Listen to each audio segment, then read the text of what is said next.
Yes. And I think it won't be long. Absolutely. Let me in fact quickly join at this point Sumit Peer as well. Sumit Peer, as far as you're concerned, what do you make of this entire episode? What does it tell us about Peter Navarro himself, his character, his personality, and how humiliating also is it for a top member of the Trump advisory team to have this kind of social media humiliation? Shouldn't they perhaps then take action against him to avoid the kind of backlash that their government will also get thanks to this individual and the humiliation that he's faced online? Udayji, thank you very much for having me on your show. Well, it's an interesting question, a good one. Look, what happened is that Peter Navarro, if I draw an analogy, he's the cheerleader of Trump administration. Cheerleaders are only supposed to do this pom-poms right and left. They don't care what happened. They're not bothered about the outcome of the match. They think if there's some good, they will just start dancing and shaking. That is what Navarro is doing. He is a PhD in economics from Harvard. He was a professor at California University, I believe. He has been 6 months into jail because he said something which he was not ready to retract. They put him 6 months in jail. Now it's for the Trump to decide if he wants such people who are, and a lot of people say about him in America, he's a bit crazy. I believe he's had run-ins with Elon Musk in the past as well. He had. And a lot of people in the America believe that he's a bit crazy. That is the least charitable word I can use for him, though they go to a much higher superlative. I'm not going to go there. Now, with this kind of a person, if you are having your advisor and if you believe he has the brains and he has the wisdom to run, your economic policy, and he's the one who should be kind of addressing the world's largest democracy, I think there's something wrong with Trump. I think he has to really go and reconcile.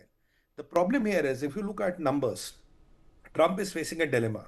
Look, there's one person called John Bolton, who is his formal NSA. He's saying that you are doing this, you're spoiling and killing the relation with India, which we built over the last 30 years. There's another NSA, Jack Sullivan. He's exactly telling the same. There's one NSA Democrat, Republican NSA X. Both are exactly telling the same line. Even Jack Sullivan goes and says, look, buddy, you're trying to make money from Pakistan. You and your family trying to get, don't make this pittance from Pakistan. And you told us there's a $500 billion deal which we can have with India, which has the potential in next 5 years. And for some small money and interest, you are doing this.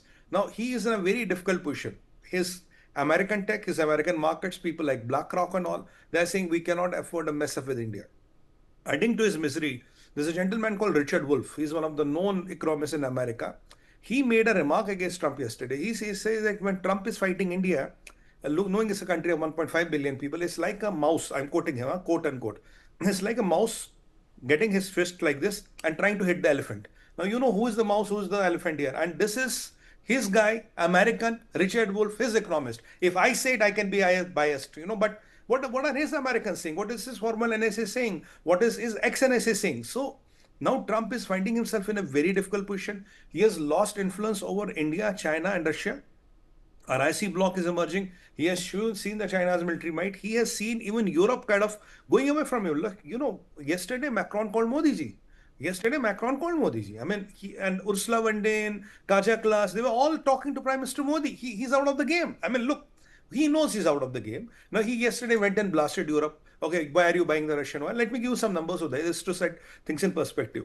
He said to yesterday, Europe, you have given Putin $1.1 trillion last year. Before that, he said $150 million ka ek jet hai, which went down.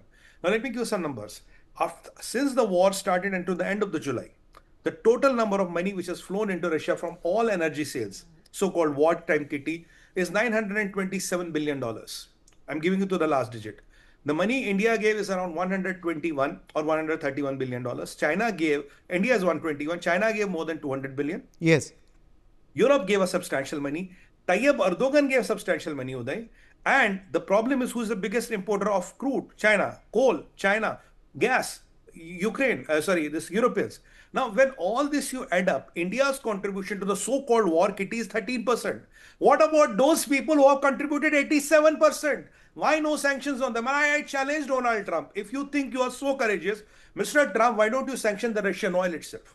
Because if you sanction the Russian oil, which you have not sanctioned, you have kept a slab there, ceiling there. If you sanction the Russian oil, you know what is going to happen next. Your economy, which is almost entering recession, will enter recession. Entire Europe will be in recession, and half of the world will be in recession. You have to thank us for liberating the world, because we are Sanatanis. We believe in Vasudevam Kutumbakam.